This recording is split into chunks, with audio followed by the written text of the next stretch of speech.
बिस्मिल्लाहिर्रहमानिर्रहीम। हमारे साथ सिंध पार्लियामेंट्री रिपोर्टर्स एसोसिएशन के जनरल सेक्रेटरी और सीनियर सहाफ़ी अकरम बलोच, एक मौक़र इदारे से इनका ताल्लुक़ है। एक अरसे से सहाफ़त के शोबे से वाबस्ता हैं, हमारे साथ मौजूद हैं। अकरम बलोच साहब, बहुत बहुत शुक्रिया हक़ सच टीवी चैनल को जो है वो के लिए टाइम निकालने का। हम मौजूदा सियासी सूरत हाल के ऊपर बात करेंगे। सिंध में इंतख़ाबात हो चुके हैं। आम इंतख़ाबात के बाद आवाम को एक तवक्को थी कि आवाम को रिलीफ मिलेगा। क्या समझते हैं मुल्क के मजबूरी सियासी मुआशी सूरत हाल और सिंध की आवाम को रिलीफ का कोई इम्कान है मिलने का? बहुत बहुत शुक्रिया वकील कि आपने अपने चैनल के तवज्जुह से मुझे ये मौका फ़राहम किया कि मैं अपना नुक्ता निगाह जो है ना आवाम के सामने पेश रखूं।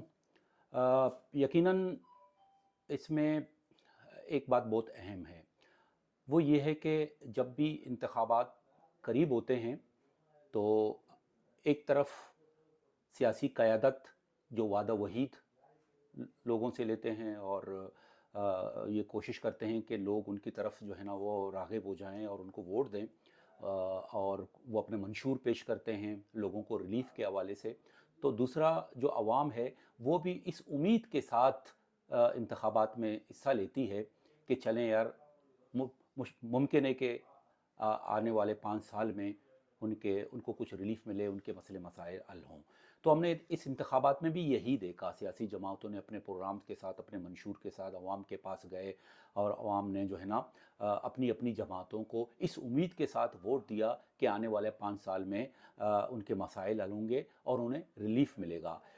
सिंध की हम बात करें तो पाकिस्तान पीपल्स पार्टी को तकरीबन 15 साल हो गए हैं और इस मरतबा फिर पाकिस्तान पीपल्स पार्टी अपनी मंशूर के साथ सिंध के अवाम के पास गई वोट लेने, और हमने देखा कि सिंध के अवाम ने भारी अक्सरियत से पीपल्स पार्टी को जो है ना वो वोट दिया और उन्हें कामयाब कराया। इसके बाद हमने देखा कि पीपल्स पार्टी की इस वक्त हुकूमत बनी है। ना सिर्फ सिंध में पीपल्स पार्टी की सूबाई हुकूमत बनी है, बल्कि इससे कबल अगर बल्दियाती इंतखाबात में भी देखें तो वहाँ पर भी अवाम ने पाकिस्तान पीपल्स पार्टी को भारी अक्सरियत से कामयाब कराया। और इस वक्त पूरे सिंध में मजमूई तौर पर देखा जाए तो पाकिस्तान पीपल्स पार्टी की बल्दियाती भी हुकूमतें इस वक्त चल रही हैं। अब आते हैं क्या लोगों की उम्मीदें, तवक्कुआत और जो पूरे होंगे या नहीं होंगे। देखें, एक तरफ अगर मजमूई तौर पर मुल्क की सियासी और मुआशी सूरत हाल को देखा जाए तो वो बहुत ज़्यादा अबतर है और अबतर की जानिब ही हम उसको देख रहे हैं।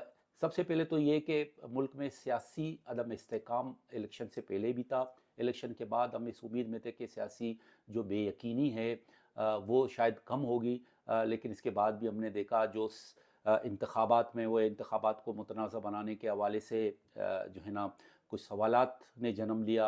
ना सिर्फ ये सवालात यहाँ मुल्क में पैदा हुए बल्कि इंटरनेशनली भी अब हम देख रहे हैं कि इस पर जो है ना वो नुक्ताचीनी हो रही है जो कुछ इंतखाबात में हुआ। उसके बाद हमने देखा कि सियासी तौर पर कुछ जो धुंध छाए हुए थे बेयकीनी के, वो हमें ढलते हुए अब तक नज़र नहीं आ रहे हैं। तो इस लिहाज से हम ये दावा करें कि जी ना सिर्फ मुल्क में या सूबे में सिंध में आवाम को रिलीफ मिलेगी इस 5 साल में। तो इस हवाले से बिल्कुल हम कुछ नहीं कह सकते, ये दावा भी हम नहीं कर सकते और ना ही अगर हुकूमती सतह पर अरे ये दावा किया जा रहा है अकरम तो बलोच साहब, आप तो दावा नहीं कर रहे। आपने एक तो मंशूर की बात की, पाकिस्तान पीपल पार्टी के मंशूर की। उन्होंने अपने मंशूर में ऐलान किया, इलेक्शन कैंपेन में भी बिलावल भुट्टो ज़रदारी ने ऐलान किया था कि 300 यूनिट तक बिजली फ्री मिलेगी। क्या ऐसे हालात हैं अभी माशी हालात के वो अपने मंशूर के ऊपर अमल दरामद करा सकें, 300 यूनिट तक बिजली फ्री दें लोगों को? देखो, बायसे थे रिपोर्टर जब बिलावल भुट्टो जरदारी ने जो अपने मंशूर के 10 नकाती जो नुक्ता था नुकात थे, उनको जब अवाम के सामने पेश किया तो उस वक्त भी हमने इसको तनकीद का निशाना बनाया, क्योंकि हमें पता था कि जो मुल्क की मुआशी और सियासी सूरत हाल है, आगे चलकर अगर पाकिस्तान पीपल्स पार्टी वफाक में भी अगर हुकूमत बनाने में कामयाब हुई तो ये 300 यूनिट देने का जो वादा है وہ پائے تکمیل تک نہیں پہنچے گا، وہ وعدہ وفا نہیں ہوگا۔ اور اب بھی ہم یہی کہیں گے کہ اب صوبائی حکومت کے حوالے سے پاکستان پیپلز پارٹی نے یہ کوشش اور وہ شروع کیا کی آپ ہے۔ کا کہنا ہے کہ وہ سیاسی نعرہ تھا، محض سیاسی نعرہ تھا، فریب بالکل تھا؟ بالکل ایک سیاسی نعرہ تھا، جس طرح سے قبل 2018 میں پی ٹی آئی نے جو گھر بنانے کے، نوکریاں دینے کا جو وعدہ کیا تھا، وہ اسی طرح ایک سیاسی نعرہ تھا، لوگوں کو بہلانے کا، لوگوں کو لولی پاپ دینے کا وعدہ تھا۔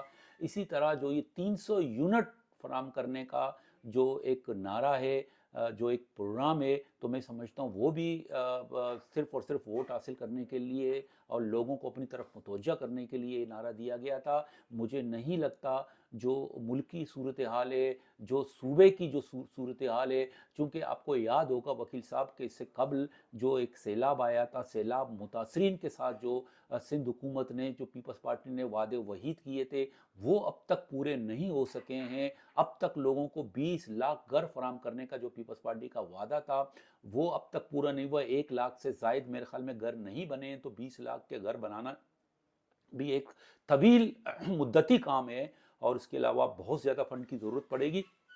تو کس طرح پیپلز پارٹی کی حکومت جو ہے نا 300 یونٹ جو ہے نا وہ فری میں لوگوں کو دینے کا متحمل ہو سکتی ہے؟ تو میں نہیں سمجھتا کہ ان 5 سالوں میں نہ صرف یہ 300 یونٹ فراہم کرنے کا جو وعدہ ہے، اسی طرح جو وعدہ سیلاب زدگان کے حوالے سے کیا تھا، اور اسی طرح روزگار دینے کے حوالے جو پیپلز پارٹی کی اکثر یہ وعدہ رہتا ہے کہ جب بھی ان کی حکومت آئی تو لوگوں کو وہ روزگار فراہم کرے گا، نہ بہتر انداز میں لوگوں کو روزگار فراہم کیا جا سکے گا۔ یہ جو 5 سال گزریں گے پیپلز پارٹی کے، یہ انتہائی مشکل میں گزریں گے۔ وفاق میں بھی یہی صورتحال رہے گی، اور سندھ میں بھی یہی صورتحال رہے گی کہ جو ملکی سیاسی اور معاشی صورتحال چل رہے ہیں اس کے تناظر میں۔ بینگ صحافی تو جو ہے وہ معاشرے کا آنکھ اور کان ہوتے ہیں، تو آپ بھی، مجھے زیادہ تر لگ رہا آپ کی باتوں سے کہ آپ بھی نا امید ہیں ملکی معاشی حالات کے حوالے سے۔ اوپر سے ابھی IMF کے ساتھ جو ہے پاکستان کی ڈیل ہونے جا رہی ہے، اب پاکستان نئے قرضے لے رہا ہے، اور اب غیر ملکی جو جریدے ہیں انہوں نے بڑے ہولناک انکشاف کیے ہیں کہ پاکستان کے اندر معاشی صورتحال مزید ابتر ہو رہی ہے۔ اچھا، سندھ میں ماشاءاللہ بڑی گہری نظر رکھتے ہیں، بیوروکریسی کے قریب بھی رہتے ہیں، کافی عرصہ آپ نے انویسٹیگیٹو رپورٹنگ کرتے رہے ہیں۔ پیپل پارٹی کے اوپر ایک تنقید کی جاتی ہے کرپشن کے حوالے سے، تو کیا اس میں کوئی حقیقت ہے؟ بیوروکریسی، ابھی تو ہم نے دیکھا کہ صرف تبادلے تقرریاں ہو رہی ہیں، تو کیا یہ جو پرانا IG تھا اس کے ساتھ کام نہیں ہو سکتا تھا، یا جو پرانے سیکریٹریز تھے محکموں کے، ان کے ساتھ وزراء کا کام مطلب نہیں کر سکتے تھے کہ نئے سیکریٹریز اپنے جو ان کے قریب ہیں ان کو لایا جا رہا، تو اس طرح صورتحال بہتر ہوگی یا پرانوں کے ساتھ کام کر کے ہو سکتی تھی؟ اور بتائیے گا تھوڑا سا۔ وکیل صاحب بھی دیکھیں، اگر اس سے قبل تاریخ پر اگر ایک نگاہ دوڑائیں تو پاکستان کی بدقسمت یہ ہے کہ جب بھی سیاسی قیادت، چاہے وہ سندھ کی ہو، چاہے وفاق کی ہو، چاہے دیگر صوبوں کی ہو، وہ جب اقتدار پر جو ہے نا براجمان ہوتے ہیں تو ان کی بھرپور کوشش ہوتی ہے کہ ان کے من پسند افسران جو ہے نا وہ ان کے ساتھ جو ہے نا وہ کام کریں۔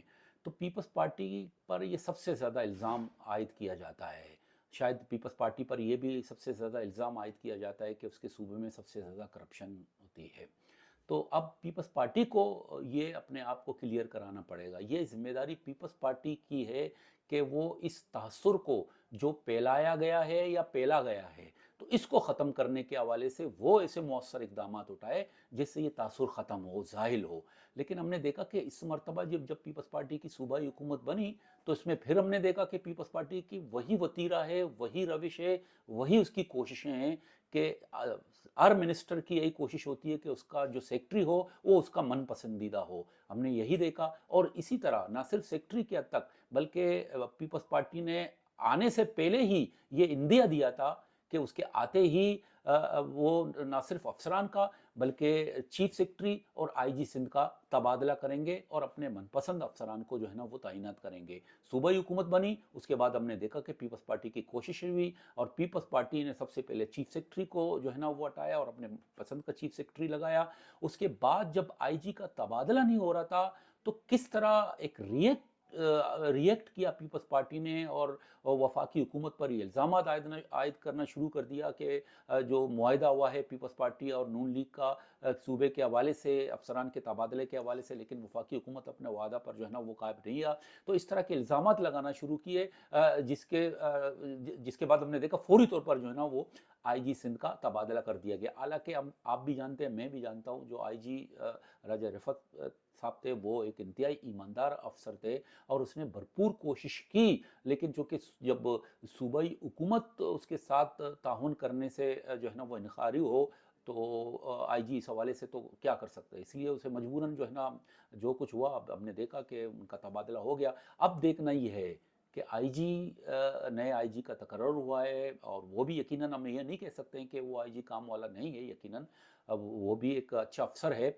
लेकिन जो चैलेंजेस हैं सूबे में सिक्योरिटी के हवाले से, ख़ास तौर पर जो कच्चे की सूरत हाल है और जो स्ट्रीट क्राइम का जो बेकाबू जिन है, अब इनको किस तरह काबू कर सकते हैं, तो गुलाम नबी मेमन साहब से हम तवक्को रखते हैं कि वो इन कोशिशों को जो है ना बुरुकार लाएंगे और जो है ना कोशिश करेंगे कि स्ट्रीट क्राइम पर भी काबू हो सके और कच्चे के जो रियासत है उसको भी जो है ना वो रियासत के अंदर उन्होंने रियासत कायम किया हुआ है उसका भी किला कुमा कर सकें। तो ये कोशिशें हम देखते हैं कि किस हद तक 12 और साबित हो सकती हैं। ठीक है अकरम बलोच साहब, बहुत बहुत शुक्रिया हक सच चैनल के लिए वक्त निकालने का।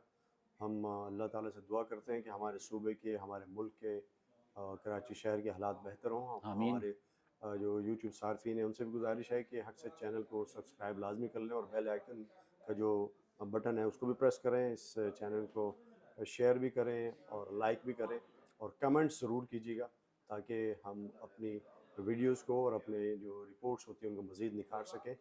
अपना, अपने गिरदो निवाह का और रिश्तेदारों अजीज़ों का ख्याल रखिएगा। अगली वीडियो तक के लिए अल्लाह हाफिज़। अस्सलामु अलैकुम व रहमतुल्लाह।